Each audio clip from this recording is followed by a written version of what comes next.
আসসালামু আলাইকুম প্রিয় শিক্ষার্থী ভাই বোনেরা, আশা করি সবাই ভালো আছেন।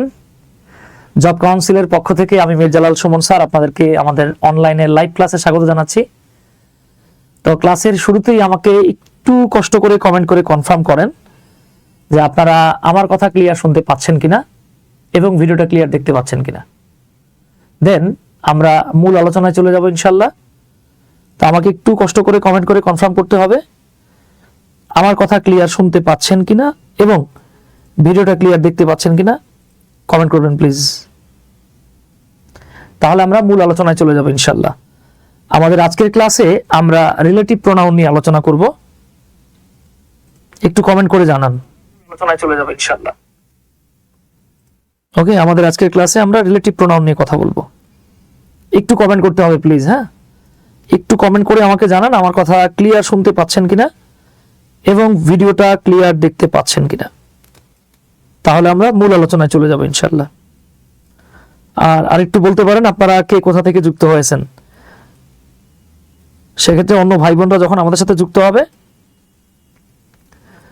তারাও এই সময়ের মধ্যে হয়তো দেখতে পাবে ইনশাল্লাহ। একটু কমেন্ট করতে হবে প্লিজ।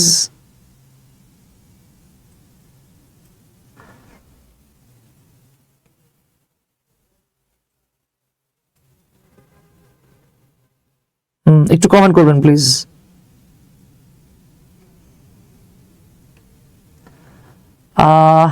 একটা আরবি নাম, আমি বাবা আরবি পড়তে পারি না, বিশেষ করে জের জবর পেশ না থাকলে। আসসালামু আলাইকুম স্যার বলছেন।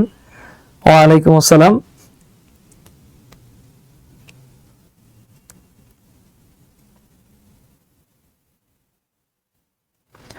ওকে, আমরা আমাদের আজকের ক্লাসে রিলেটিভ প্রোনাউন নিয়ে আলোচনা করব ইনশাল্লাহ। আমাদের ক্লাস জুড়ে আমাদের সাথেই থাকবেন। আজ ইনশাল্লাহ relative pronoun, specially in case of person, ব্যক্তির ক্ষেত্রে আমরা কিভাবে রিলেটিভ প্রোনাউন ব্যবহার করব বা কিভাবে খুব চমৎকার ওয়েতে রিলেটিভ প্রোনাউনের ব্যবহারটা আমরা শিখতে পারি, আজকের ক্লাসে আমরা সেটা নিয়ে আলোচনা করব। ওকে, আপনাকে অনেক বছর পর দেখলাম, শরীর আঁকড়াতে আপনার কাছে প্রাইভেট পড়ছিলাম। ধন্যবাদ। ওয়ালাইকুম আসসালাম। আচ্ছা বাবা, যাক অনেক বছর পরে দেখছেন, আমার জন্য দোয়া করেন, আপনার জন্য দোয়া থাকলো। তাহলে আসেন আমরা আমাদের মূল আলোচনায় চলে যাব। আমরা আজকে আলোচনা করব রিলেটিভ প্রোনাউন নিয়ে। ওকে, আমাদের আজকের এই আলোচনাটা আপনাদের মারাত্মক কাজে লাগবে ইনশাল্লাহ। হৃদয় চন্দ্র দেব ভাই বলছেন আদাব sir. Saiful Islam PB sir টি শার্টটা কি গিফটের নাকি? অনেক সুন্দর লাগতেছে ভাই, এটা আমার বউ কিনে দিয়েছে, সুন্দর তো লাগবেই। মফিদুল এসকে ভাই বলছেন আসসালামু আলাইকুম। ওয়ালাইকুম আসসালাম। সাইফুল ভাই আপনার জন্য একটা ফটোকপি করে নিয়ে আসবেন। হ্যাঁ, আর যাক আমাদের সাথে যারা যারা যুক্ত হয়েছেন সবাইকে অসংখ্য ধন্যবাদ। আমরা আমাদের আজকের আলোচনায় চলে যাব। আমাদের এক ভাই নিয়মিত আমাদের এই যে জব কাউন্সিল পেজে নক দিচ্ছিলেন এবং ওই যে English unlock English with Suman এই পেজটা তো বারবার নক দিয়েছেন, স্যার রিলেটিভ প্রোনাউনের ক্লাস চাই, রিলেটিভ প্রোনাউনের ক্লাস চাই। তো আপনাদের সুবিধার জন্য আজকে আমরা রিলেটিভ প্রোনাউন নিয়ে চলে আসছি। হ্যাঁ, আজকের পুরো ক্লাস জুড়ে রিলেটিভ প্রোনাউন নিয়ে আমরা আলোচনা করব ইনশাআল্লাহ। এই জায়গা থেকে আপনি বিসিএস বলেন, এটিও বলেন, এনটিআরসিএ বলেন, প্রাইমারি বলেন, ইভেন ভার্সিটি অ্যাডমিশন বলেন, যে কোনো জায়গায় প্রশ্ন আসে। হ্যাঁ, এই জায়গা থেকে বাংলাদেশ ব্যাংকের অ্যাসিস্ট্যান্ট ডিরেক্টর দ্যাট ইজ এডিতেও প্রশ্ন আসছে, আদার্স জায়গাগুলোতেও প্রশ্ন আসে। তাহলে আসেন আমরা আমাদের মূল আলোচনায় চলে যাই। সো আমরা আজকে কথা বলবো রিলেটিভ প্রোনাউন নিয়ে।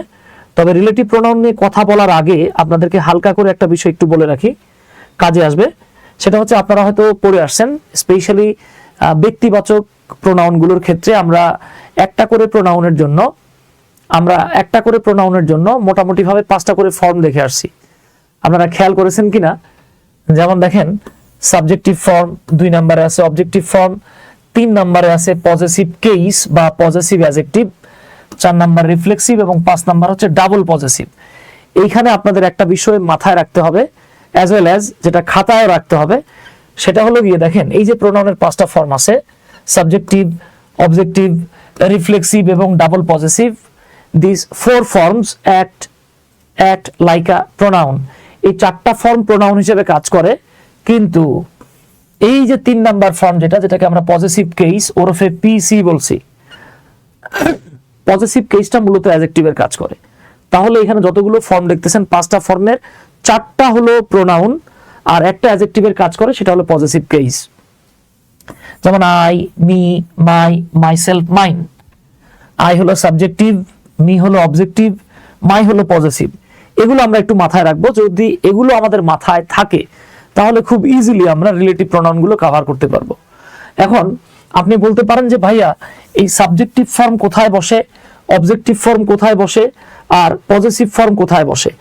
আপনাদের সুবিধার্থে আমি হালকা করে একটু লিখে দিচ্ছি, এটা আপনাদের জন্য বেটার হবে। আমরা শুরুতে লিখলাম সাবজেক্টিভ ফর্ম, দেন আমরা লিখতেছি অবজেক্টিভ ফর্ম, এন্ড তারপরে আমরা লিখতেছি পজেসিভ কেস বা পজেসিভ অ্যাডজেক্টিভ, হোয়াটএভার আপনার মনে যেটা চায় সেটা বলতে পারেন। এখন অনেকে বলতে পারেন যে ভাই আমি কেমনে বুঝবো কোনটা কোন জায়গায় ব্যবহার করতে হবে। আমি জাস্ট ছোট্ট করে দুটো লিখে দিচ্ছি, লিখে আপনাদেরকে এটার ব্যবহারটা বলে দিই। যেমন যদি থাকে আই অথবা উই, এগুলো সাবজেক্টিভ, অবজেক্টিভ হলো মি, আয়ের পজেসিভ হচ্ছে মাই। একইভাবে উই হলো সাবজেক্টিভ, যেটার অবজেক্টিভ হলো আস, পজেসিভ হলো আওয়ার। এভাবে হি, হিম অনেক কিছু লিখতে পারতাম। এখন আমরা যে জায়গাটা দেখব সেটা খুবই গুরুত্বপূর্ণ, মারাত্মক গুরুত্বপূর্ণ, খেয়াল করেন। কাজী মাসুদ ভাই সালাম দিয়েছেন, ওয়ালাইকুম আসসালাম ভাই। আক্তার হোসেন ভাই অনেকগুলো ভালোবাসা, হাসিমুখ আর লাভ। মুকাদ্দেস আলী ভাই জাজাকাল্লাহ। সিরাজুম মনিরা, ফেরদৌসি সুলতানাকে মেনশন দেওয়ার জন্য আপনাকে অসংখ্য ধন্যবাদ। তানিয়া আহমেদ, ওয়ালাইকুম আসসালাম। আচ্ছা দেখেন, এখন আমরা ব্যবহার দেখব। সাবজেক্টিভ ফর্মকে আমরা দুটো জায়গায় ব্যবহার করব। এক, সকল ভার্বের পূর্বে, খেয়াল করেন, সকল ভার্ব এর পূর্বে। আর দুই, বি ভার্বের পরে। এটাকে চাইলে টু বি ভার্ব বলতে পারেন, বি ভার্বের পরে। অবজেক্টিভটাকে আমরা কোথায় লিখব? বি ভার্ব ছাড়া, বি ভার্ব ছাড়া সব ভার্বের পরে। আর আরেকটা হচ্ছে প্রেপোজিশনের পরে। পজেসিভটাকে আমরা কোথায় লিখব? নাউন বা জেরান্ড এর পূর্বে, নাউন বা জেরান্ডের পূর্বে। আরেকটা হচ্ছে গিয়ে দুই, প্রেপোজিশন ও নাউন বা জেরান্ড এর মাঝে। হ্যাঁ, এই বিষয়টা আপনাকে একটু কষ্ট করে মাথায় রাখতে হয়। পজেসিভ হিসেবে মাইন্ড লেখা যায় না, জি হৃদয় চন্দ্রদেব, পজেসিভ হিসেবে মাইন্ড লেখা যায়, বাট সেটা তো ডাবল পজেসিভ, শুধু পজেসিভ না। আমরা সাধারণত বইগুলোতে দেখতে পাই যে সেটাকে প্রোনাউন বলা হয়েছে, শুধু ডাবল পজেসিভটাই প্রোনাউন না, মূলত চারটা ফর্মেই প্রোনাউন, যেটা আমি শুরুতে বলে আসছি। আপনি কি আইএলটিএস এর কোচিং করান? এক ভাই প্রশ্ন করছে। হ্যাঁ, আইএলটিএস এর আমার আপাতত রানিং ব্যাচ নাই, সামনে পাবেন ইনশাল্লাহ। তবে আইএলটিএস এর জন্য যেই গ্রামার প্রয়োজন সেটা আমি করাই। আইএলটিএস এর রাইটিং সাইডের বিষয়টাও যদি প্রয়োজন হয় সেক্ষেত্রে আমাকে নক দিতে পারেন। মোহাম্মদ সুজন মাহবুব ভাই কেমন আছেন? আলহামদুলিল্লাহ ভালো আছি। রায়হান এন, জি ভাই ভালো আছি। Badruzzaman Gazi from the city of hilsa, আচ্ছা ধন্যবাদ ভাই।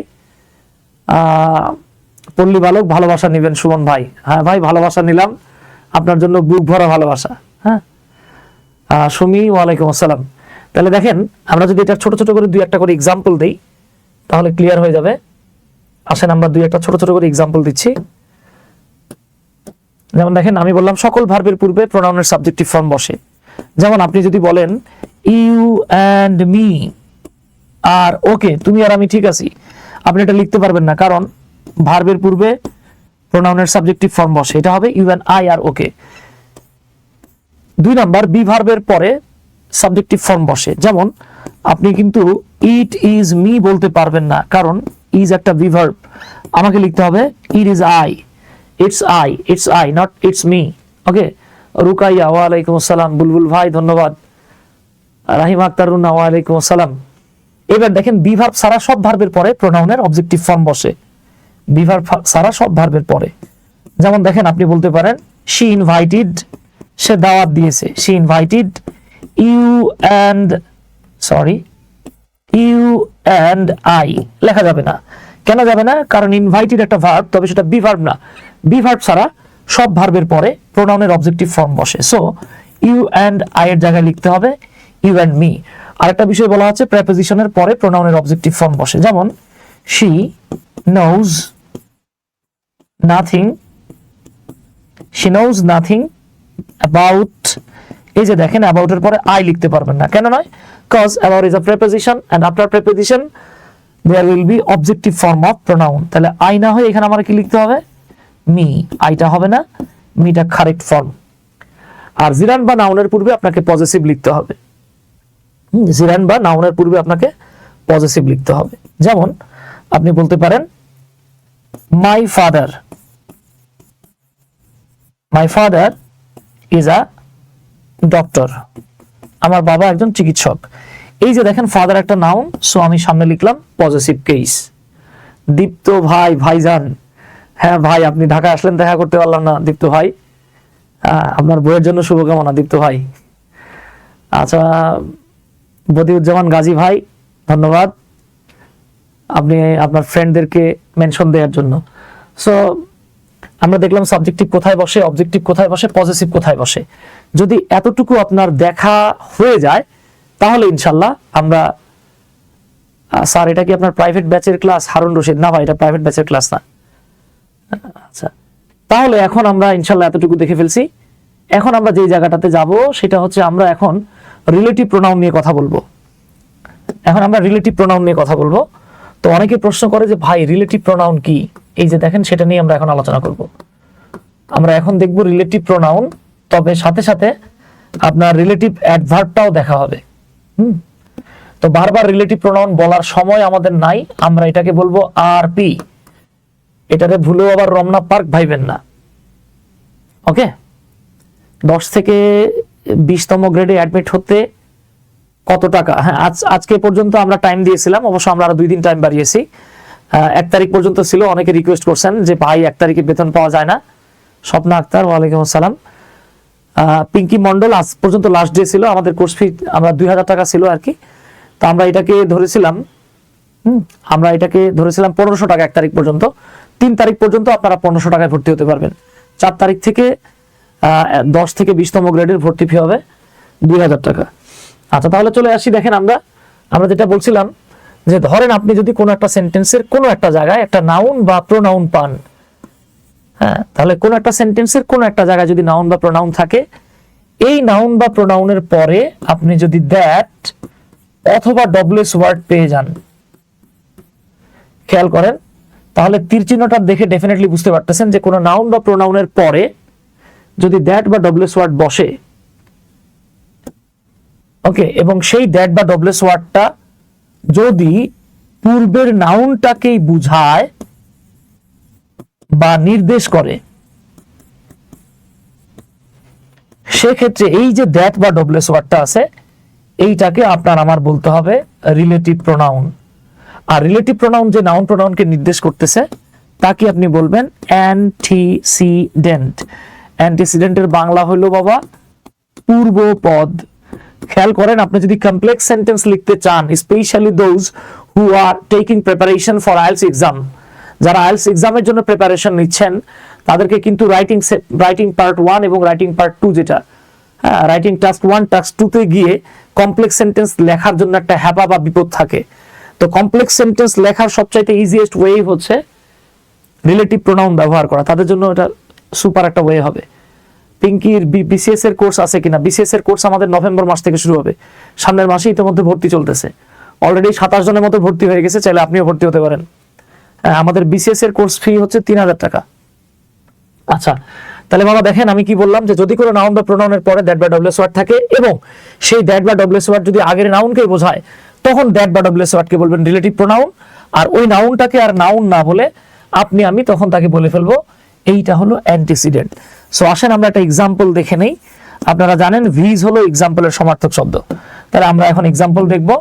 ধরেন আমি একটা বাক্য লিখলাম, হ্যাঁ আমরা ওই যে অলি সাহেব বনির নাম লিখলাম, হ্যাঁ তো দেখেন বনি, ধরেন আমি যার সাথেটুকু লিখলাম বনি মেট আ লেডি। বাংলা হলো বনি একটা লেডির সাথে, খাস বাংলায় বললে বলবেন বনি একটা বেডির সাথে দেখা করলো। এই পর্যন্ত আমরা ছেড়ে দিতে পারতাম, কিন্তু আমরা চাচ্ছি আজকে বনির একদিন আমাদের যতদিন লাগে। তাহলে দেখেন তো লেডি একটা নাউন কিনা বাবা, লেডি একটা নাউন। আমরা বাক্যটা এখানে শেষ করে দিতে পারতাম। স্যার আমাকে তো হুইচ দ্যাট এর বিষয়ের নিয়মটা থেকে একটু বলে দিবেন। আচ্ছা আচ্ছা, এটা আমি আজকে বলবো বাবা। রাহিম আক্তার রুনা আজকে ক্লিয়ার হয়ে যাবে। মুস্তাফা আহমেদ লাদেন ভাই, ওয়ালাইকুম আসসালাম। Maryam Akter free hand writing আসতেছে সামনে বাবা। আচ্ছা তাহলে খেয়াল করেন, বনি মেট আ লেডি, বনি একজন মহিলার সঙ্গে দেখা করলো। বাক্যটা আমরা এখানে শেষ করতে পারতাম, কিন্তু ওই যে আমরা বলছি কোন একটা নাউন বা প্রোনাউন পেলে আমরা তারপরে দ্যাট বা ডব্লিউএস ওয়ার্ড লিখে এই নাউন প্রোনাউন সম্পর্কে তথ্য দিতে পারি। তাহলে আমি বলতে পারি বনি একজন মহিলার সঙ্গে দেখা করলো হু। তা বাবা এই যে হু, এই হু এর মানে কি? হু এর বাংলা অর্থ হচ্ছে যে, অথবা হু এর বাংলা অর্থ হলো যিনি। তাহলে দেখেন আমি বললাম বনি একজন মহিলার সঙ্গে দেখা করলো যে বা যিনি। বনি ভাই অলরেডি সালাম দিয়েছেন, ওয়ালাইকুম আসসালাম। যে তাহলে দেখেন তো এই যে মানে কে? লেডি। তার মানে কি আমরা বলেছিলাম যে নাউন প্রোনাউনের পরে যদি দ্যাট বা ডব্লিউএস ওয়ার্ড বসে এবং সেই দ্যাট যদি আগের নাউনটাকেই বোঝায়, তখন আমরা এই দ্যাট বা ডব্লিউএস ওয়ার্ডটাকে বলবো আর পি। এই যে এটাই রিলেটিভ প্রোনাউন। তাহলে বাক্যটা কি হচ্ছে দেখেন, বনি একজন মহিলার সঙ্গে দেখা করলো যিনি, তা যিনি কে? এই মহিলা। বাক্যটা কিন্তু এখানে শেষ হয় নাই। আমি যদি শুধু এতটুকু বলি যে বনি একটা মহিলার সঙ্গে দেখা করলো যে, আপনার একটা আকাঙ্ক্ষা থাকবে যে কি। আচ্ছা এইবার আমি পুরোটারে মনে করেন কমপ্লিট করতেছি। এখন আমরা বললাম Boni met a lady who lives in Ashulia. Boni একজন মহিলার সঙ্গে দেখা করলো যে আশুলিয়ায় বাস করে। এইবার কিন্তু দেখেন বাক্য হয়ে গেছে। ধন্যবাদ পিঙ্কি মন্ডল। তাহলে এই বাক্যটাকে আমরা এবার একটু মিলায়ে দেখি। দেখেন আমরা এটাকে একটু এইভাবে বলতে পারি কিনা দেখেন তো। এইখানে বাবা বাক্য আছে দুইটা। কয়টা বাক্য আছে? দুইটা বাক্য আছে। প্রথম বাক্যটা হচ্ছে বনি মেট আ লেডি, বনি একজন মহিলার সঙ্গে দেখা করলো। বাক্যটা এখানে শেষ করতে পারতাম, আমরা এটাকে আরেকটা বাক্য বানাই দিলাম। দেখেন এইবার দেখেন তো, এখানে আমরা একটা বাক্য পেয়েছি কিনা। তাহলে প্রথম বাক্যটা কি ছিল? দেখেন প্রথম বাক্যটা ছিল বনি মেট আ লেডি, বনি একজন মহিলার সঙ্গে দেখা করলো। এইবার আমরা আরেকটা বাক্য লিখলাম। বাক্যটা কি? আ লেডি লিভস ইন আশুলিয়া, একজন মহিলা আশুলিয়ায় বাস করে। তাহলে খেয়াল করেন কিন্তু আ লেডি লিভস ইন আশুলিয়া এটা একটা পারফেক্ট সেন্টেন্স বা বাক্য। আবার বনি মেট আ লেডি এইটাও একটা বাক্য। এই যে দুটো আলাদা বাক্য, এই আলাদা বাক্য দুটোকে আলাদাই ছিল, রিলেটেড করলো কে? এই যে আলাদা বাক্যগুলোকে যে রিলেটেড করে তার নামই হলো রিলেটিভ প্রোনাউন। তার মানে এখানে হু হলো রিলেটিভ প্রোনাউন, কারণ সে দুটো বাক্যকে রিলেটেড করছে। একটা বাক্য হলো বনি মেট আ লেডি, আরেকটা বাক্য হলো আ লেডি লিভস ইন আশুলিয়া। এই যে আলাদা আলাদা বাক্য দুটোকে রিলেটেড করার কারণে আপনি হু কে বলবেন রিলেটিভ প্রোনাউন। আর রিলেটিভ প্রোনাউন যাকে নির্দেশ করে তাকে কি বলা হয় বাবা? তাকে বলা হয় অ্যান্টিসিডেন্ট। অ্যান্টাসিড প্লাস বলেন না আবার। ওকে, আশা করি বুঝতে পারছেন। ইমতিয়াজ ভাই, হ্যাঁ অনলি ইংলিশের কোর্স আছে ভাই, যোগাযোগ করতে পারেন। Basic to advance A to Z গ্রামারের। তাহলে ইনশাআল্লাহ আমরা রিলেটিভ প্রোনাউনের এতটুকু বুঝে ফেলেছি। এই জায়গাতে আই হোপ কারো কোনো সমস্যা থাকার কথা না। এরপরেও যদি কোনো প্রশ্ন থাকে, আর্থিক সমস্যা ছাড়া যদি অন্য কোনো সমস্যা থাকে, জাস্ট ড্রপ আ কমেন্ট। ওকে, যাক মাশাআল্লাহ এই মুহূর্তে আমাদের সাথে অনেকে যুক্ত আছেন। আমি আবারও রিকোয়েস্ট করছি বাবা, আমাদের লাইভটা একটু শেয়ার করে দিবেন। আপনাদের ছোট ছোট শেয়ারগুলো আমাদের পরবর্তী লাইভে যেতে অনুপ্রেরণা যোগায়।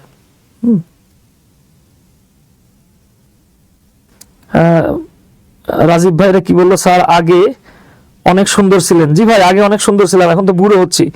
হ্যাঁ, এখন আমার ছেলে মাশাআল্লাহ সুন্দর হচ্ছে। হ্যাঁ, এরপরে আবার ওই যে আমরা বুড়ো হয়ে যাবো। আগে অনেক সুন্দর আছিলাম, এখন বুড়া হয়ে গেছি তো বাবা।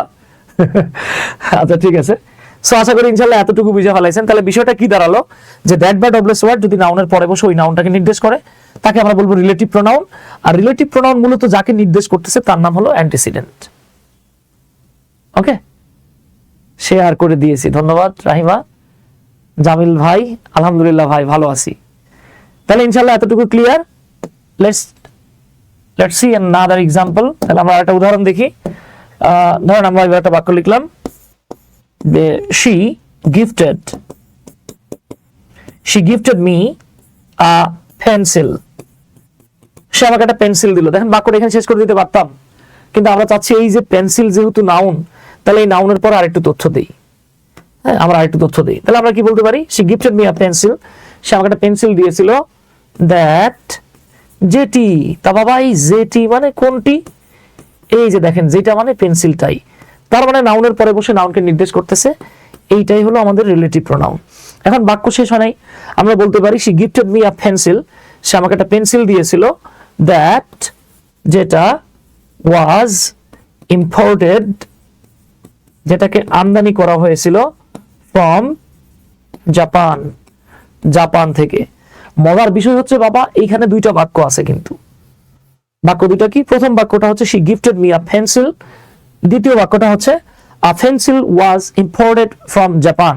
এই যে দেখেন আলাদা আলাদা দুটো বাক্য, এই বাক্য দুটো আলাদা ছিল, এই যে আলাদা বাক্য দুটোকে রিলেটেড করছে কিডা, দ্যাট, তাই এটা রিলেটিভ প্রোনাউন। রুকাইয়া এনটিআরসি এর কোর্সে ভর্তি হয়েছে, ক্লাস কবে থেকে শুরু হবে? রুকাইয়া তুর্কি 5 তারিখ থেকে আপনাদের ক্লাস শুরু হবে ইনশাআল্লাহ। ওকে, ধন্যবাদ হৃদয় ভাই। আচ্ছা, রাশেদ মন্ডল ভাই অনেকদিন পরে আসলাম, ধন্যবাদ। রাশেদ মাহমুদ ভাই ধন্যবাদ। আয়েশা সিদ্দিকা সুমাইয়া আসসালামু আলাইকুম স্যার। ওয়ালাইকুম আসসালাম।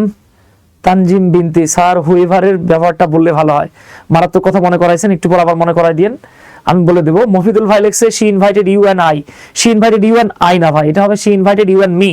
সেক্ষেত্রে আপনি বলতে পারেন ইউ অ্যান্ড মি, এটা হয়ে যাবে you and I was, you and I, sorry was না, you and I were invited by her।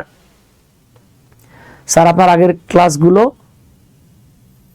দেখি, আচ্ছা ভাই ধন্যবাদ। তাহলে ইনশাআল্লাহ আমাদের এতটুকু শেষ, আমরা রিলেটিভ প্রোনাউন কাকে বলে বুঝা ফেলাইছি। এইবার আসেন কাম টু দা পয়েন্ট। আচ্ছা, আরেকটা কথা বলা লাগে, দেখেন তো এই যে আমরা লেডির ক্ষেত্রে লিখছিলাম হু, আমরা কি পেন্সিলের ক্ষেত্রে হু লিখতে পারবো? পারবো না, পারবো না। তার মানে দেখেন ব্যক্তির ক্ষেত্রে রিলেটিভ প্রোনাউন যেটা হয়, বস্তুর ক্ষেত্রে কিন্তু সেটা হয় না। দ্যাট মিনস ব্যক্তির ক্ষেত্রে, বস্তুর ক্ষেত্রে, স্থানের ক্ষেত্রে রিলেটিভ প্রোনাউনগুলো ডিফারেন্ট হয়ে যায়, সেখানে ডিফারেন্স দেখা যায়, পার্থক্য দেখা যায়। তো এইটা আমরা কেমনে দেখবো, এই যে আপনাদের বোঝার সুবিধার্থে আমি এখানে লিখে রেখেছি, একবার দেখেন ইনশাআল্লাহ এটা আপনার আজীবন কাজে লাগবে। ওকে, এটা একবার দেখলে আপনার আজীবন কাজে লাগবে। বইগুলোতে এইভাবে কখনোই ব্যাখ্যা করে করে সাধারণত দেয় না। তো যে জিনিসটা খেয়াল করবেন, দেখেন আমি এই যে এইখানে যতটুকু লিখে রেখেছি, এই প্রথম 3টা হলো রিলেটিভ প্রোনাউন। হ্যাঁ, এই 3টা অংশ হচ্ছে রিলেটিভ প্রোনাউন, আর এর পরেরগুলো হচ্ছে রিলেটিভ অ্যাডভার্ব। মাথায় রাখবেন, ব্যক্তি এবং বস্তুর ক্ষেত্রে রিলেটিভ অ্যাডভার্ব হয় না। স্থানের ক্ষেত্রে, সময়ের ক্ষেত্রে, কারণের ক্ষেত্রে, প্রক্রিয়া পদ্ধতির ক্ষেত্রে রিলেটিভ অ্যাডভার্ব হয়। রিলেটিভ অ্যাডভার্ব 4টা, সেটা কি, হয়ার, স্থান বোঝালে হয়ার, সময় সময় বোঝালে হোয়েন, কারণ বোঝালে হয়, এবং প্রক্রিয়া পদ্ধতি ইত্যাদি সংখ্যা বোঝাতে গেলে এই যে হাউ। এই 4টাকে, হোয়েন, হোয়ার, হোয়াই, হাউ, এই 4টাকে বলা হয় রিলেটিভ অ্যাডভার্ব। বাকি দ্যাট এবং ডব্লিউএস ওয়ার্ডগুলোকে আমরা রিলেটিভ প্রোনাউন হিসেবে পাই। স্যার গ্রুপে সব ক্লাস ধারাবাহিকভাবে নাই, জামিল ভাই রাতে নক দিন, আপনাকে লিংক দিয়ে দেবো। আচ্ছা, এখন তাহলে খেয়াল করেন, আমরা একটু আগে দেখেছিলাম সাবজেক্টিভ হলো আই, অবজেক্টিভ হলো মি, এবং পজেসিভ হলো মাই। তাহলে আই কোথায় বসে? ভার্বের আগে। মি কোথায় বসে? ভার্বের পরে। মাই কোথায় বসে? নাউনের আগে। তো ব্যক্তির ক্ষেত্রে আপনাকে একটু খেয়াল করতে হবে, ব্যক্তির ক্ষেত্রে সাবজেক্টিভ হচ্ছে হু, এই হু এর বাংলা হলো যে, যারা, যিনি। ব্যক্তির ক্ষেত্রে অবজেক্টিভ হলো হুম, যার বাংলা হচ্ছে যাকে, যাদেরকে। ব্যক্তির ক্ষেত্রে পজেসিভ হলো হুজ, বাংলা হলো যার বা যাদের। মাই যেভাবে কাজ করে হুজ সেভাবে কাজ করবে। মি যেমনটা কাজ করে, পুরোপুরি না করলে হুম তেমনটাই কাজ করে। আই যেভাবে কাজ করে হু সেভাবেই কাজ করে, এটা ব্যক্তির ক্ষেত্রে। আর বস্তুর ক্ষেত্রে দেখেন দ্যাট, হোয়াট, হুইচ। এখানে একটা ছোট্ট ঘটনা আছে, একটু ব্যাখ্যা করি আপনাদের সাথে। বস্তুর ক্ষেত্রে সাবজেক্টিভ হিসেবে দ্যাট, হোয়াট, হুইচ লিখবেন, তবে হোয়াট সাধারণত সাবজেক্টিভ এবং অবজেক্টিভ পজিশনে বসে না বললেই চলে, রেয়ার কেস। হ্যাঁ, কিছু কিছু রাইটার লেখে। তাহলে দেখেন, আপনি যেটা মাথায় রাখবেন, বস্তুর ক্ষেত্রে সাবজেক্টিভ ফর্ম হলো দ্যাট বা হুইচ, বাংলা হলো যা, যেটি, যেগুলো। সেম জিনিস দ্যাট বা হুইচ যখন অবজেক্টিভ পজিশনে চলে যায়, তখন সেটার বাংলা হয়ে যায় যেটিকে, যেগুলোকে। যেমন আপনি যদি লেখেন ইউ আর কিউট, তুমি কিউট, তখন এখানে ইউ এর বাংলা কি হয়? তুমি। অর্থাৎ দ্যাট এবং হুইচ যদি সাবজেক্ট হয় তখন বাংলা হয় যা। আবার অন্যদিকে আপনি যদি বলেন আই নো ইউ, এইবারও ইউ লিখছি, কিন্তু এই ইউ এর বাংলা তুমি না বলে আমরা কি বলি? তোমাকে। তাহলে ইউ মানে যেমন তুমিও হয়, ইউ মানে যেমন তোমাকেও হয়, একই ওয়েতে দ্যাট, হোয়াট, হুইচ, দেখেন ভার্বের সামনে ইউ যখন সাবজেক্ট হিসেবে থাকে তখন হয় তুমি, আর যখন ভার্বের পরে অবজেক্ট হিসেবে হয় বা বসে তখন হয় তোমাকে। সিমিলারলি ভার্বের আগে অর্থাৎ সাবজেক্টিভ ফর্ম হিসেবে দ্যাট, হোয়াট, হুইচ থাকলে হয় যা যেটি যেগুলো, অবজেক্ট হিসেবে থাকলে একটা কে যুক্ত হয়, যেটিকে যেগুলোকে। অন্যদিকে অফ হোয়াট বা অফ হুইচ এটার বাংলা হলো যেটির বা যেগুলোর। মিঠু ভাই, ওয়ালাইকুম আসসালাম ভাই, ধন্যবাদ ধন্যবাদ মিঠু ভাই, স্যার গ্রুপে, আচ্ছা ধন্যবাদ। আচ্ছা তাহলে ইনশাল্লাহ বুঝতে পারতেছেন। এইবার আসেন স্থানের ক্ষেত্রে এক্সট্রা ভাবে আপনি পাবেন হোয়ার মানে যেখানে, সময়ের ক্ষেত্রে ওয়েন মানে যখন। হ্যাঁ আমরা এটাকে হোয়ার বলি, উচ্চারণ হচ্ছে ওয়ার, আমরা এটাকে হোয়েন বলি, উচ্চারণ হচ্ছে ওয়েন, আমরা বলে বলে অভ্যাস হয়ে গেছে তাই হোয়েনই বলি। হ্যাঁ এরপরে কারণ বোঝালে আমরা লিখবো ওয়াই মানে যে জন্য বা যে কারণে। এরপরে প্রক্রিয়া, পদ্ধতি, পরিমাপ এগুলো বোঝানোর জন্য হাউ মাউ খাও, হাউ মাউ খাও না, হাউ যত, যেমন, যেভাবে, যতটুকু, যে পরিমাণ ইত্যাদি আমরা এগুলো বোঝাবো। তো এখন আপনারা একটু কষ্ট করে আমাকে বলবেন এই যে হু, হুম, হুজ কোনটা সাবজেক্টিভ, কোনটা অবজেক্টিভ এবং কোনটা পজেসিভ মুখস্থ আছে কার কার, একটু ইয়েস লেখেন তো। কারা কারা এটা মুখস্থ করেছেন বা মুখস্থ করতে পারবেন একটু ইয়েস লেখেন তো দেখি প্লিজ। কারা কারা পারবেন একটু লেখেন। মিজানুর রহমান ভাই, ওয়ালাইকুম আসসালাম। আকাশ ভাই ইংলিশের বস না ভাই ইংলিশের বস না, ইংলিশের একজন মানে আর্ডেন্ট লার্নার বলতে পারেন। রায়হান ভাই বলছেন ইয়েস, মাশাআল্লাহ। হ্যাঁ রায়হান ভাই পারবেন। আর কেউ? রাহিমা আক্তার মুখস্থ আছে। তাহলে আমরা মাথায় রাখবো হু মানে যে, যারা, যিনি সাবজেক্টিভ ফর্ম, হুম মানে হলো যাকে যাদেরকে অবজেক্টিভ ফর্ম, হুজ হলো গিয়ে পজেসিভ, বাংলা হলো যার বা যাদের। এই তো সানাউল ইসলাম ভাইও পারবেন, আচ্ছা ধন্যবাদ। তাহলে যাক অনেকেই যেহেতু পারতেছেন মাশাআল্লাহ। আচ্ছা তাহলে আসেন আমরা এগুলো এখন একটু দেখে নেই। ওকে তাহলে আসেন এগুলো আমরা এখন একটু দেখে নেই। তাহলে আমি ধরে নিচ্ছি এতটুকু আপনারা পারবেন। এইবার খেলা হবে।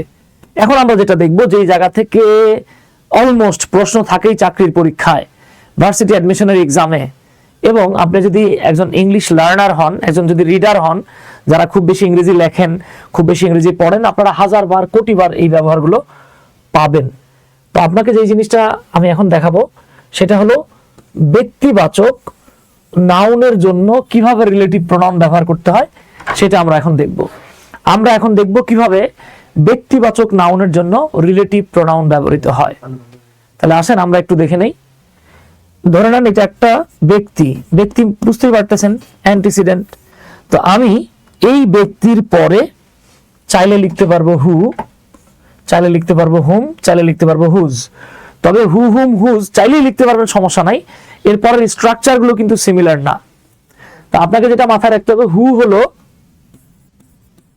সাবজেক্টিভ ফর্ম, হুম কি বাবা, হুম হলো অবজেক্টিভ ফর্ম এবং হুজ হলো পজেসিভ ফর্ম। তাহলে হু যেহেতু সাবজেক্টিভ ফর্ম, আমরা একটু আগে জেনে আসছি সাবজেক্ট কোথায় বসে, ভার্বের আগে বসে, তাই হু এর পরে আপনি সরাসরি ভার্ব লিখবেন। হুম হলো অবজেক্টিভ ফর্ম, হুম যদি কখনো থাকে তখন ভার্ব না লিখেই বাক্যটাকে বড় করা যায় না। সমস্যাটা হচ্ছে দেখেন হু এর পরে ভার্ব লেখা যায়, হু তো সাবজেক্টিভ, আমরা জানি সাবজেক্টের পরে ভার্ব বসে। সমস্যাটা হলো হুম তো অবজেক্টিভ, অবজেক্টের পরে সরাসরি ভার্ব লেখা যায় না। তাই যখন হুম লিখবেন আপনাকে এই যে অ্যান্টিসিডেন্টটা আছে হুমের পরে, খেয়াল করেন কিন্তু খুব খুব গুরুত্বপূর্ণ একটা অংশ, হুমের পরে অ্যান্টিসিডেন্ট নয় এমন একটা সাবজেক্ট আপনাকে লিখতে হবে। ওকে তাহলে হুম, যদি হুম লিখে ফেলেন আপনাকে এই অ্যান্টিসিডেন্ট বাদ দিয়ে যে কোনো একটা সাবজেক্ট লিখতে হবে, তারপরে ভার্ব প্লাস আদার্স লিখবেন। কেন একটা সাবজেক্ট লিখবেন? কারণ হুম তো অবজেক্ট, অবজেক্টের পরে ভার্ব লেখা যায় না, তাই আমরা একটা ভিন্ন সাবজেক্ট নেই। ওকে আচ্ছা এইবার আসেন হুজ। ওই যে মাই, যেমন আপনি কখনোই বলতে পারবেন না মাই উইল গো, বলতে পারবেন? পারবেন না, ভুল হবে। ঠিক তেমনি মাই বলতে না পারলে আমাদেরকে কি করতে হয়, সাথে একটা নাউন নিতে হয়। আমরা কি করি, my father will go, my mother will go, my son will go, my friend will go. দেখেন মাই যেমন পজেসিভ, হুজটাও পজেসিভ।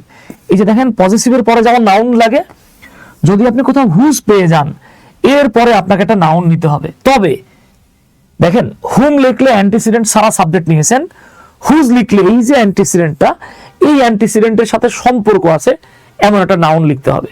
লিখে তারপরে ভার্ব প্লাস আদার্স এইটা আপনাকে লিখতে হবে। এই স্ট্রাকচারটা জাস্ট এক নজরে দেখে নেন আর লাইভটা একটু টাইমলাইনে শেয়ার করে রাখেন, তাহলে ইনশাল্লাহ এর যে জটিল ব্যবহার, কুটিল ব্যবহার, এটা আপনি খুব সহজেই কভার করতে পারবেন। শার্লক হোমস, চমৎকার নাম। ভাই বলতেছেন আসসালামু আলাইকুম প্রিয় স্যার। ওয়ালাইকুম আসসালাম ভাই। শার্লক হোমস ভাই, আমার মনে আছে জীবনে একটা চরম অপরাধ করছিলাম।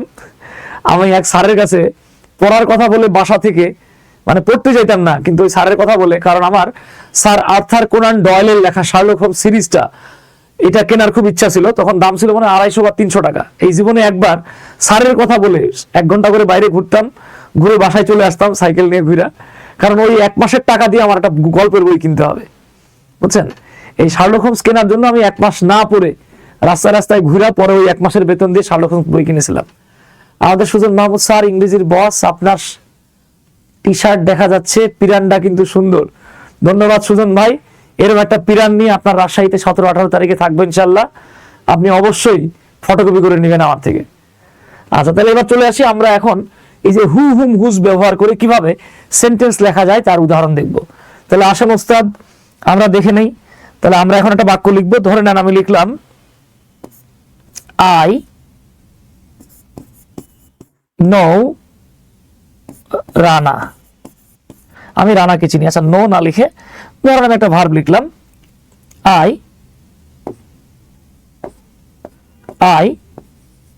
রিভিয়ার। এই রিভিয়ার মানে হচ্ছে বাবা সম্মান করা, রেসপেক্ট বা অনার। তাহলে দেখেন আই রিভিয়ার রানা, আমি রানাকে সম্মান করি। রানা একটা ব্যক্তি। এখানে বাক্য শেষ করে দিতে পারতাম, কিন্তু আমরা চাচ্ছি আজকে রানার একদিন, আমাদের যতদিন লাগে, রানারে পুরো সানডে মানডে ক্লোজ করে দেবো আমরা। তাহলে দেখেন আই রিভিয়ার রানা, আমি রানাকে সম্মান করি, মিস্টার রানাও বলতে পারতাম। এইবার আমি চাচ্ছি এই যে রানা সাহেবকে নিয়ে আমি বাক্য বড় করব। তো ওই যে রানা তো একটা ব্যক্তি, তাহলে ব্যক্তিবাচক অ্যান্টিসিডেন্ট, আমরা এটাকে নাউনও বলতে পারি, আবার অ্যান্টিসিডেন্টও বলতে পারি। তাহলে আমি এখানে ব্যবহার করতে পারবো হু, চাইলে আমি ব্যবহার করতে পারবো হুম, চাইলে ব্যবহার করতে পারবো হোম, এবং চাইলে আমি এখানে ব্যবহার করতে পারবো হুজ। তাহলে দেখেন আমরা যেটা জেনে আসলাম, হু হলো সাবজেক্টিভ, হু লিখলে এরপরে ভার্ব প্লাস আদার্স লিখতে হয়। তাহলে দেখেন আই রিভিয়ার রানা, আমি রানাকে সম্মান করি। হু যিনি, হু, আমরা কিন্তু এবার দেখেন ভার্ব লিখবো। তাহলে আমরা এখন ভার্ব লিখবো, আমরা বলতে পারি হু ইজ আ টিচার, যিনি একজন শিক্ষক। তাহলে দেখেন হু সাবজেক্টিভ এর পরে ভার্ব বসে, তাই আমি হু এর পরে ভার্ব লিখে ফেলছি, বাক্য হয়ে গেছে। এইবার আমি হুম লিখেছি। আমি আগেই বলেছি যে ভাই হুমের ব্যবহারটা পোলাপাইনের কাছে সবচাইতে জটিল মনে হয়। হুম যখনই থাকবে এরপরে সরাসরি ভার্ব নেওয়া যায় না, কারণ হুম তো অবজেক্টিভ। তাহলে অ্যান্টিসিডেন্ট নয়, অর্থাৎ এই যে ব্যক্তি নয় বা রানা নয়, এরকম একটা সাবজেক্ট আমাকে লিখতে হবে। তাহলে আমি বলতে পারি আই রিভিয়ার রানা, আমি রানাকে সম্মান করি, হুম যাকে। এবার অ্যান্টিসিডেন্ট নয় এমন একটা সাবজেক্ট নিব। ধরুন আমি লিখলাম জাহিদ, জাহিদ। এইবার আমাকে ভার্ব লিখতে হবে। হুম জাহিদ ডাজন্ট লাইক, যাকে জাহিদ পছন্দ করে না, মোটেও পছন্দ করে না। মোটেও ইংরেজি কি? At all. তাহলে এবার দেখেন হুম, আমি রানাকে রিভিয়ার করি, সম্মান করি। হুম যাকে, জাহিদ। এই দেখেন জাহিদ আর রানা কিন্তু এক না, আলাদা। তার মানে আমরা এটাই বলেছি, যদি হুম নেন অ্যান্টিসিডেন্ট সারা দুনিয়ার যে কোনো নাউনটা নিতে পারবেন আপনি। যাকে জাহিদ, এরপর একটা ভার্ব লাগবে যে ডাজন্ট লাইক অ্যাট অল, যাকে জাহিদ মোটেও সম্মান করে না। এবার আমি আবার লিখলাম আই রিভিয়ার রানা, আমি রানাকে সম্মান করি। হুজ যার, এই যখন আমি হুজ নিব তখন আমাকে এই অ্যান্টিসিডেন্টের সাথে সম্পর্কযুক্ত একটা নাউন নিতে হবে। তাহলে আমি এখানে অ্যান্টিসিডেন্টের সাথে একটা সম্পর্কযুক্ত নাউন নিয়ে নেই। কি নাউন নেওয়া যায়? ধরুন আমি লিখলাম হুজ যার, যার মানে কার? রানার। আমি রানাকে সম্মান করি, হুজ যার।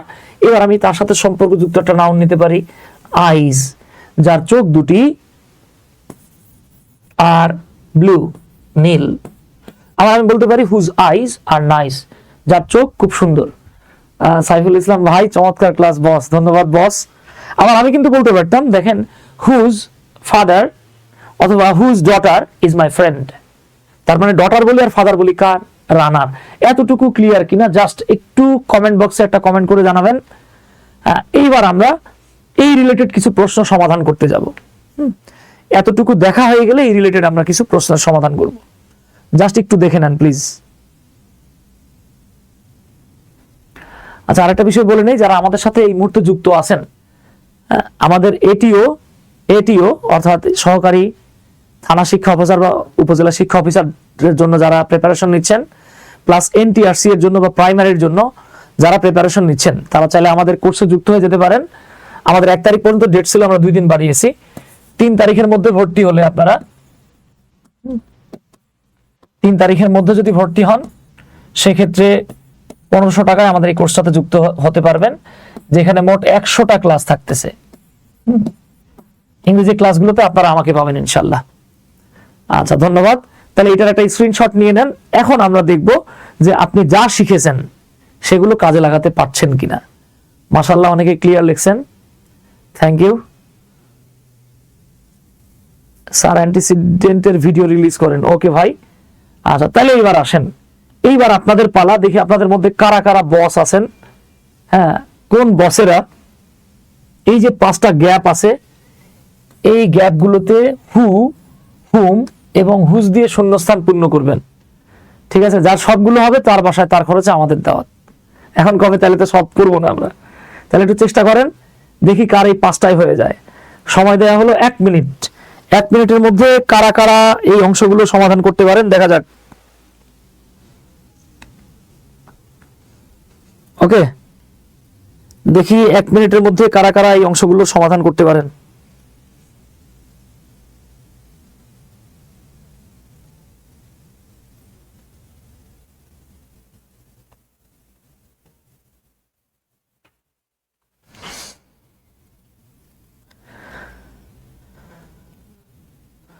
ওকে, যাক, মাশাআল্লাহ, অনেকে থিঙ্কিং করতেছেন।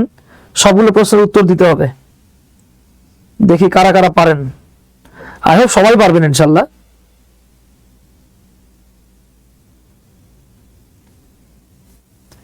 দেখি কারা কারা পারেন। হ্যাঁ, আচ্ছা, আসেন তাহলে আমরা একটু উত্তর করি। আমার উত্তরের সাথে আপনার উত্তর মিলে যায় নাকি আপনার উত্তর দক্ষিণে চলে যায়, একটু মিলাই নেওয়া যাক। হ্যাঁ, okay. So the first one, we will help the boy. আমরা সেই ছেলেটারে হেল্প করব। Dash father works at this factory. লেখা থাকে ফ্যাক্টরি, উচ্চারণ করতে হয় ফ্যাক্টরি। যার বাবা এই কারখানায় কাজ করে। তাহলে খেয়াল করেন, এই যে বয় এবং বয়ের সাথে সম্পর্কযুক্ত নাউন হলো ফাদার। তাহলে আমরা কিন্তু একটু আগে দেখে আসছি। হ্যাঁ, আমরা কিন্তু একটু আগে দেখে আসছি। কি দেখছি আমরা? যে এই যে দেখেন, অ্যান্টিসিডেন্টের সাথে যদি সম্পর্কযুক্ত নাউন থাকে তাহলে মাঝখানে হুজ বসবে। ওকে, তাহলে আসেন তো আমরা একটু দেখে নেই। We will help the boy, আমরা সেই ছেলেটাকে সাহায্য করব। এবার তার সাথে সম্পর্কযুক্ত নাউন, সো আমাদেরকে লিখতে হবে whose. Whose father works at this factory. আমরা সেই ছেলেটাকে সাহায্য করব যার বাবা এই কারখানায় কাজ করে। রাহিম আক্তার হুজ লিখছেন, ধন্যবাদ। আচ্ছা, বাকিরা কমেন্ট করলেন না, বাবারা, মায়েরা? আচ্ছা, এইবার আসেন, রূপা ইজ দ্য গার্ল। রূপা হচ্ছে সেই মেয়ে, ড্যাশ হিমু বিলিভস। তাহলে দেখেন, রূপা একটা মেয়ে, এরপরে কিন্তু এই হিমু তার বাপ নাকি ভাই নাকি তার খালু নাকি চাচা, এখানে সম্পর্কযুক্ত নাউন কিনা আমরা বুঝতে পারতেছি না। এইবার দেখেন, এই যে বিলিভস একটা ভার্ব, হিমু একটা সাবজেক্ট। তার মানে ভার্বের জন্য অলরেডি সাবজেক্ট চলে আসছে। আমার এখানে সাবজেক্টিভ নেওয়ার সুযোগ নাই, আমাকে নিতে হবে এখানে অবজেক্টিভ। তাহলে আমি লিখবো হুম। বাক্যটা কি হচ্ছে দেখেন, রূপা ইজ দ্য গার্ল। রূপা হচ্ছে সেই মেয়ে, হুম যাকে হিমু বিশ্বাস করে। ওকে, 3 নাম্বার দেখেন, এই 3 নাম্বারে আমি জীবনে দেখছি 60% পোলাপাইন, মিনিমাম 60% পোলাপাইন ফেইল করে। দেখি আপনারা কি করেন, বলেন কি হয় না। আমাদের জাহিদ সাহেব বলে দিয়েছে, দেখছেন? দেখি আপনারা পারেন কিনা। ওরে বাবা, সাব্বাস, বাপের বেটা আব্বাস। হ্যাঁ, সুমিলা আক্তার সুমি লেখছেন হু। ইউনুস পাটোয়ারি বলেছেন, ভাই রূপাটাকে, রূপা হচ্ছে ভাই সোনার ছোট বোন রূপা। রূপা হচ্ছে ছোটবেলা থেকে আমি এই যে বইটাই পড়তাম, ওইখানে মাসুদ রানা যখন পড়ছি, মাসুদ রানার নায়িকা থাকে রূপা, এখান থেকে রূপা পাইছি। হিমুর নায়িকা রূপা থাকে, এই বুঝতে পারছেন তো? আমার নায়িকা রূপা না, আমার বউর নাম ডিফারেন্ট কিন্তু। হ্যাঁ, আমার বউর নাম অনেকগুলা, মানুষের বউর অনেক নাম থাকে, আপনারা তো মনে হয় জানেন। হ্যাঁ, কারণ আদরের জিনিসের অনেক নাম থাকে। তাহলে যেটা চলে আসি আমরা, রূপা ইজ দ্য গার্ল। এইখানে একটা মারাত্মক কাহিনী আছে। দেখেন, এখানে বিলিভস একটা ভার্ব, এই বিলিভ ভার্বের সাবজেক্ট কোনটা? হিমু। আবার ক্যান ডু আরেকটা ভার্ব। তাহলে দাদা ভার্ব পাইছেন কয়টা? 2টা। তাহলে একটা ভার্বের জন্য একটা সাবজেক্ট, এই যে আরেকটা ভার্ব পাইছেন না, এটার জন্য একটা কি লাগবে? সাবজেক্ট লাগবে। তাহলে সাবজেক্টিভ ফর্ম হচ্ছে হু। তাহলে দেখেন, অনেকে মনে করবে ভাই এখানেও হিমু বিলিভস, এখানেও হিমু বিলিভস, তাহলে হু লিখলেন কেন? হু এই জন্যই লিখলাম, এখানে ভার্বের আগে সাবজেক্ট ছিল তাই আমি অবজেক্টিভ নিছি। এখানে ভার্বের আগে সাবজেক্ট আছে, বাট আবার একটা ভার্ব আছে, এর সাবজেক্ট নেবেন না? আচ্ছা, তাই এখানে হু হবে। যদি তাও না বোঝেন তাহলে বলবো মনে মনে হিমু বিলিভসটারে ঘেচাং করে কেটে দিয়ে সামনে নিয়ে আসেন। দেখেন তো এইবার বুঝছেন কিনা? হিমু বিলিভস, হিমু বিশ্বাস করে, রূপা ইজ দ্য গার্ল, রূপা হলো সেই মাইয়া, সেই মেয়ে, হু ক্যান ডু দিস, যে এটা করতে পারে। এখন সহজ হয়ে গেছে। এখন ঝামেলা হচ্ছে আপনারা তো এত সিম্পল করে দিবেন, আপনারা কনফিউশনে ফেলবে, আপনারা টেনশনে ফেলবে দাদা। তাহলে খেয়াল করেন, এই যে দেখেন দুইটা ভার্ব দুইটা সাবজেক্ট, তাই এখানে হু আসছে। এবার আসেন, Tina is the lady with, এই যে দেখছেন উইথ, উইথ একটা প্রেপোজিশন। আমি কিন্তু বলছি প্রেপোজিশনের পরে প্রোনাউনের অবজেক্টিভ ফর্ম বসে, তাহলে হু হলো সাবজেক্টিভ, অবজেক্টিভ কোনটা? হুম, পজেসিভ হুজ, তাহলে আফটার প্রেপোজিশন প্রোনাউনের অবজেক্টিভ নিতে হবে। তাহলে আমরা এখানে কি নিব? Whom. Tina is the lady, Tina হলো সেই মহিলা, উইথ হুম, যার সাথে Suraiya use to swim, Suraiya সাঁতার কাটতো। নাও এইবার 5 নাম্বার, আসেন এইটা কি হবে আমরা একটু দেখে নেই। এটা কি হবে বা এর আসলে কি হওয়া উচিত, হ্যাঁ এটা আমরা একটু দেখে নেই। তাহলে খেয়াল করেন, Rana is the person, Rana হলো সেই ব্যক্তি, ড্যাশ উই থিঙ্ক, এই দেখেন থিঙ্ক ভার্বের সাবজেক্ট হলো উই। এখন বলেন তো জীবনে শুনছেন উই এর জন্য কি ইজ আসে? তার মানে ইজ একটা ভার্ব, এই ভার্বের জন্য আমাদের একটা সাবজেক্ট লাগবে। সেই সাবজেক্ট কি বাবা? হু। যদি এটা বুঝতে কষ্ট হয় মনে মনে উই থিঙ্কটাকে সামনে আনেন। এই যে দেখেন হয়ে গেছে উই থিঙ্ক, আমরা মনে করি Rana is the person who is responsible for the guilt, যে এই গিল্টের জন্য, দোষের জন্য দায়ী। আশা করি এখন আর আপনাকে প্যারা নিতে হবে না, বুঝা ফেলাইছেন। এই যে যেহেতু দুটো ভার্ব, সো দুটো সাবজেক্ট লাগবে, সাবজেক্টিভ ফর্ম হলো হু। দেখছেন কত সহজ, কত সহজে আমরা হু, হুম, হুজ এটার ব্যবহারটাকে শিখতে পারি। হৃদয় ভাই রথচন্দ্রদেব বলতেছেন, স্যার প্রোনাউনের সবটা সব বইয়ে নেই ভাই, ইদানিং এরা ব্যবহার করতেছে। আমি 2012 সাল থেকে, হ্যাঁ আল্লাহর অশেষ রহমতে, অহংকার আল্লাহর চাদর, এটা আমরা করতে পারবো না, আমি 2012 সাল থেকে অ্যাডমিশন পড়াচ্ছি এবং 2016 সাল থেকে বিসিএস এর ক্লাস নিচ্ছি আলহামদুলিল্লাহ। 17 থেকে একবারে প্রফেশনালি নিচ্ছি আর কি। তো দেখেন তখন থেকে আমরা এইভাবে চার্ট করে করে দেখাই, বইগুলোতে এইভাবে রাখে না, আমরা আমাদের প্রত্যেকটা ক্লাসেই এইভাবে দেখানোর চেষ্টা করি। যারা আমাদের সাথে এখানে যুক্ত আছেন আপনারা জানেন, প্রতিটা ক্লাসে আমি আমার ইংরেজি অংশ এইভাবে দেখা দেওয়ার চেষ্টা করি। লিন্ডি অ্যালিসা স্যার একটু বলবেন জব পরীক্ষার মুখস্থ অংশ থেকে কত মার্ক আসে? লিন্ডি অ্যালিসা, নামটা অনেক সুন্দর। জব পরীক্ষার বেশিরভাগ অংশটাই আপনার মুখস্থ অংশ থেকে আসে, বেশিরভাগ যে মার্ক এটা মুখস্থ অংশ থেকে আসে। এখন ঝামেলা হলো মুখস্থ অংশ আপনি মুখস্থ করলে লিখতে গিয়ে বিপদে পড়ে যাবেন, রিটেনে গিয়ে বাটে পড়বেন। তাই মুখস্থ যেমন গুরুত্বপূর্ণ, সাইড বাই সাইড গ্রামারটাও গুরুত্বপূর্ণ। ওকে বাবা, তাহলে ইনশাল্লাহ আমি ধরে নিচ্ছি এতটুকু বুঝতে কারো কোনো খুব বেশি সমস্যা হওয়ার কথা না। এবার আপনাদেরকে একটু বলি, ওই যে যেটা বলছিলাম এনটিআরসিএ অর্থাৎ এটিও সহকারী শিক্ষা অফিসার, থানা শিক্ষা বা উপজেলা শিক্ষা অফিসার, তারপরে এনটিআরসিএ এবং 10 থেকে 20তম গ্রেডের যারা প্রিপারেশন নিতে চাচ্ছেন তাদের জন্য বেস্ট একটা অপশন হতে পারে আমাদের এই অনলাইন প্রতিষ্ঠান জব কাউন্সিল। আমাদের ক্লাসগুলো দেখে, আমাদের নোটশিটগুলো দেখে, আমাদের স্লাইডগুলো দেখে আপনি বুঝতে পারবেন যে আমরা অন্যদের চেয়ে কতটা ডিফারেন্ট ওয়েতে পড়াই। রায়হান ভাই স্যার শিট বা পিডিএফ দিবেন স্যার? হ্যাঁ ভাই, আমরা প্রত্যেকটা ক্লাসের পরে ওই ক্লাসের টপিকের উপর পিডিএফ দিয়ে দেই, বোর্ডে যেগুলো লিখে দিচ্ছি এইটাও আমরা পিডিএফ করে দেই, ঠিক আছে? তো যারা এই যে এটিও এনটিআরসি 10 থেকে 20তম গ্রেডের প্রিপারেশন নিচ্ছেন তাদের জন্য আমাদের একটা কোর্স এই যে আজ থেকে অফিসিয়ালি লঞ্চ হলো। হ্যাঁ, এইখানে ক্লাস পাচ্ছেন আপনারা 100টা, যেখানে বাংলা 25, ইংরেজি 25, সাধারণ জ্ঞান 25, গণিত ক্লাস আছে আরো 25টা, মোট 100টা, 100 না আরো বেশি পাবেন, কারণ এখানে আপনারা আরো আইসিটি এবং বিজ্ঞানের বেশ কিছু ক্লাস যুক্ত হবে। সো আপনারা চাইলে আমাদের সাথে যুক্ত হতে পারেন। কোর্স ফি হচ্ছে 4000 টাকা, তবে আমরা 50% 2500 টাকায় ভর্তি নিচ্ছি, তবে 3 তারিখের মধ্যে ভর্তি হলে, অনেকেই নক দিচ্ছে যে ভাইয়া বেতন পাই নাই। হ্যাঁ, 3 তারিখের মধ্যে ভর্তি হলে আপনারা 1500 টাকায় ভর্তি হতে পারবেন ইনশাল্লাহ। তো যারা ভর্তি হতে চাচ্ছেন আমাদের এই পেজের মেসেজ বক্সে কিংবা আমাদের এই নাম্বারগুলোতে নক দিলেই হবে, ইনশাল্লাহ ক্লাসে আপনাদের সাথে দেখা হবে। স্যার আপনি এখানে ক্লাস সংখ্যা বেশি আছে? জি ভাই, ক্লাস সংখ্যা বেশি থাকলে তো ভালো ভাই। ওকে, আচ্ছা এবার আমরা আসেন দুই একটা প্রশ্নর সমাধান করি। তো এখানে একটা প্রশ্ন দেওয়া আছে, ইন দ্য সেন্টেন্স, এখানে একটা সেন্টেন্স দেওয়া আছে, দিস ইজ দ্য স্টুডেন্ট, এটা হলো সেই ছাত্র, হুজ ওয়ার্ক, যার কাজ, ওয়াজ আউটস্ট্যান্ডিং, যার কাজটা ছিল চমৎকার। এখানে প্রশ্ন করতেছে which form of pronoun is whose, হুজটা কোন ধরনের pronoun, is it subjective, objective or possessive. Okay, দেখেন আমরা জানি সাবজেক্টিভ হলো হু, অবজেক্টিভ হলো হুম, পজেসিভ হলো হুজ। সো এখানে হুজটা পজেসিভ, একটা পজেসিভ ফর্ম বা পজেসিভ অ্যাডজেক্টিভ। ধন্যবাদ মফিদুল ভাই। আকাশ ভাই, ক্লাসটা অনেক গুরুত্বপূর্ণ ছিল কিন্তু আমি করতে পারি নাই, সেজন্য দুঃখিত, পরে দেখে নেব। ধন্যবাদ। সুইটি রায়, সুইটি রায় মাশাআল্লাহ মারাত্মক ট্যালেন্টেড মানুষ, উনি সবসময় চেষ্টা করে, এটা খুব ভালো লাগে। আবার আসেন দেখেন, which one of the following sentences, নিচের সেন্টেন্সগুলোর মধ্যে which one, কোনটা contains, ধারণ করছে রিলেটিভ প্রোনাউন। তাহলে আমরা একটু আগে দেখছি যে রিলেটিভ প্রোনাউন হতে গেলে নাউন বা প্রোনাউনের পরে থাকতে হয়, সেটা কি থাকে, দ্যাট অথবা ডব্লিউএস ওয়ার্ড। এই দ্যাট বা ডব্লিউএস ওয়ার্ডটা যদি আগের নাউন প্রোনাউনকে বোঝায় তখন দ্যাট বা ডব্লিউএস ওয়ার্ডটাকে বলা হয় রিলেটিভ প্রোনাউন, আর নাউন প্রোনাউনকে বলা হয় অ্যান্টিসিডেন্ট। তার মানে রিলেটিভ প্রোনাউন থাকতে গেলে অ্যান্টিসিডেন্ট থাকতে হবে। ওকে, আচ্ছা তাহলে এবার একটু খেয়াল করেন, দ্য বুক দ্যাট, সেই বইটা, দ্যাট যেটি, এই যেটি মানে কোনটি বাবা, বইটাই, তার মানে এটা হলো অ্যান্টিসিডেন্ট আর এটা হলো রিলেটিভ প্রোনাউন, এটা কারেক্ট। দ্যাটের আগে কোনো অ্যান্টিসিডেন্ট নাই, দ্যাটের আগে অ্যান্টিসিডেন্ট নাই, আর সবগুলো হওয়ার তো প্রশ্নই আসে না। সো রাইট অপশন ইজ এই নাম্বারটাই আমাদের কারেক্ট অপশন।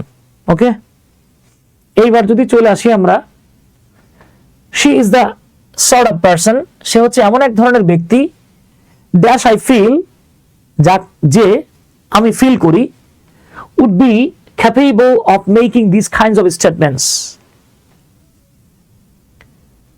সে এমন এক ধরনের পারসন বা ব্যক্তি যাকে আমার মনে হয় বা আমি ফিল করি তার দ্বারা এই ধরনের কমেন্ট করা বা স্টেটমেন্ট দেওয়া সম্ভব। তো আপনার কাছে কি মনে হয় এখানে কি হতে পারে? ওই যে আবারও বলছি, রকেট সায়েন্স জানার দরকার নাই, চলে আসেন, আই হইল সাবজেক্ট, ফিল হইল ভার্ব, তাহলে ফিল ভার্বের সাবজেক্ট আই চলে আসছে, আবার আসছে উড বি অ্যানাদার ভার্ব। হ্যাঁ, আবার দেখেন এটাকে বুঝতে চাইলে আপনি একটা কাজ করতে পারেন, আই ফিলটারে মনে মনে সামনে নিয়ে যান, কি হবে, আই ফিল, আমি অনুভব করছি, she is the sort of person dash would be, তাহলে কি হবে, হু উড বি। এই তো মাশাআল্লাহ, আমাদের হৃদয় চন্দ্রদেব ধরে ফেলছেন, ওয়াও। রাহিম আক্তার রুনা, সানাউল ভাই, রায়হান ভাই, মাশাআল্লাহ, আপনারা সব বস। আমরা তো আজকে থেকে নাকি কবে থেকে বস? তাহলে দেখছেন খুব ইজিলি আমরা এগুলো কভার করতে পারি, এগুলো জানার জন্য রকেট সায়েন্স জানতে হয় না।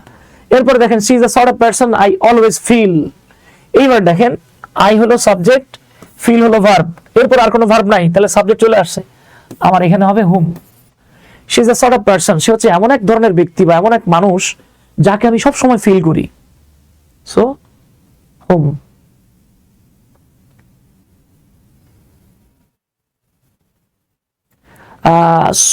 সুমিলা আক্তার সুমি বলতেছেন, স্যার আমার একটা প্রশ্ন ছিল, শিক্ষক নিবন্ধন পরীক্ষায় সব বিষয় করলাম কিন্তু গুণে যদি একটাও না করি আমার প্রিলি রেজাল্ট আসবে কিনা? আপনি সবকিছু মিলাই 40 মার্ক পাইলেই পাস।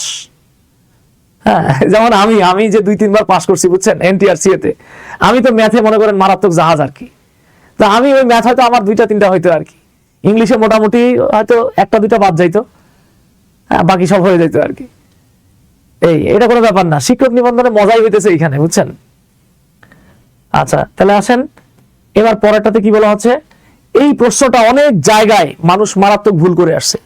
তাহলে আসেন আপনারা আমি একটু দেখাই, আমি আপনাদেরকে একটু দেখাই তাহলে বুঝতে পারবেন। দেখেন, আচ্ছা আপনারা একটু বলেন তো ভাই, ব্যক্তির ক্ষেত্রে কি বসে, হু, হুম, হুজ। বস্তুর ক্ষেত্রে দ্যাট, হোয়াট, হুইচ, যদিও বলছি হোয়াট আসে না, অ্যান্টিসিডেন্ট থাকলে হোয়াট আসে না। এইবার আপনারা বলেন তো, যদি স্থান বোঝায়, স্থানের ক্ষেত্রে কি হয় মনু, হয়ার হয়। স্থানের ক্ষেত্রে হয়ার হয়, হয়ার।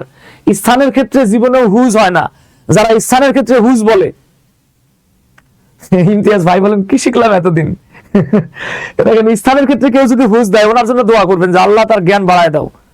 ওকে, সমস্যা হচ্ছে গিয়ে এই দেখেন, সমস্যাটা হচ্ছে গিয়ে এই প্রশ্নটাতে অনেকে হুজ লিখছে, তারা কেন লিখছে স্বয়ং আল্লাহ তাআলা বলতে পারবেন কেন লিখছে তারা। দেখেন, the students studied in a room, ছাত্রছাত্রীরা এমন একটা রুমে পড়াশোনা করছে। দেখেন, রুমটাকে আপনি ব্যক্তি বলতে পারেন না জীবনে আর যাই বলেন, এটাকে বস্তু বলতে পারেন, অথবা রুম হচ্ছে একটা স্থান যেখানে আমরা থাকি। Dash dash the two windows were never opened. স্টুডেন্টরা এমন একটা রুমে পড়াশোনা করেছে, এই আমাদের হৃদয় চন্দ্রদেব ধরে ফেলাইছে, দেখছেন? বাংলাদেশের অনেক বইয়ে অনেকে এই কাজটা, মিনিমাম 60 থেকে 80% মানুষ এটারে হুজ দেয়। দাদা, যারা হুজ দেয় তাদেরকে জিজ্ঞেস করবেন রুম কবে থেকে ব্যক্তি হলো। তাহলে বুঝতেই পারতেছেন, রুম তো ভাই স্থান হয় আর হবে। এটা বোঝার জন্য কি রকেট সায়েন্স জানার দরকার আছে? লাগবে না। আবার বললেন না যে হেলিকপ্টার সায়েন্স লাগবে। হেলিকপ্টার সায়েন্স, রকেট সায়েন্স কোনোটাই লাগবে না। জাস্ট ওই যে আমরা একটা বাক্স দেখাইলাম, বক্স দেখলেই এরকম বলতে পারেন বক্স কই পাবো, আমাদের কাছে পাবেন। জাস্ট যুক্ত হয়ে যান না, ইনশাল্লাহ কত কিছু যে পাবেন। ওকে, সো এইগুলো নিয়ে ঘটনা। আরো বেশ কিছু প্রশ্ন আমি দিয়ে রাখছি আপনাদের জন্য। I have never seen the girl, আমি কখনোই মেয়েটার দেখি নাই। ড্যাশ সুটকেস, বুঝতেছেন? মেয়েটা সুটকেস, সম্পর্কযুক্ত নাউন হুজ হবে। ওকে, আচ্ছা, তাহলে এবার আপনাদের জন্য আমি এখানে একটা প্রশ্ন রাখলাম। The letter dash he wrote reached me late. এটা আপনারা 7 নাম্বার প্রশ্নের উত্তর আপনারা আমাদের এই কমেন্ট বক্সে করার চেষ্টা করবেন, আমি বলবো না, ঠিক আছে? এবং যেটা বলছিলাম এটা বলছি, 7 নাম্বার যে প্রশ্নটা, এটা আপনাদের হোমওয়ার্ক। কি রে, এটা আপনারা কমেন্ট করেন, ঠিক আছে? তাহলে আমাদের আজকের ক্লাসটা এখানে শেষ করছি আমরা, ইনশাআল্লাহ। স্যার, বাংলা মিনিংটাও বোঝা একটা বিষয়, যা আপনি বোঝান। হৃদয় চন্দ্র দেব ভাই, আমাদের ইচ্ছা আছে যদি সময় সুযোগ পাই আমরা আপনাদের সাথে, হ্যাঁ, এই পেজ দুটো থেকে, জব কাউন্সিল এবং unlock English with Suman, plus আমাদের ইউটিউব চ্যানেল থেকে ইচ্ছা আছে, দেখি সময় সুযোগ করতে পারি কিনা। আমরা ইনশাআল্লাহ একদম বেসিক টু অ্যাডভান্স ধরে অনুবাদ বোঝাবো। বাংলাদেশি অধিকাংশ অনুবাদের বইগুলোতে অনুবাদ করে দেয়, কেমনে করছে বলে না, এটাও আমরা করে দেবো ইনশাআল্লাহ। ভালো থাকবেন সবাই, ইনশাআল্লাহ দেখা হবে। আসসালামু আলাইকুম, আদাব, আল্লাহ হাফেজ।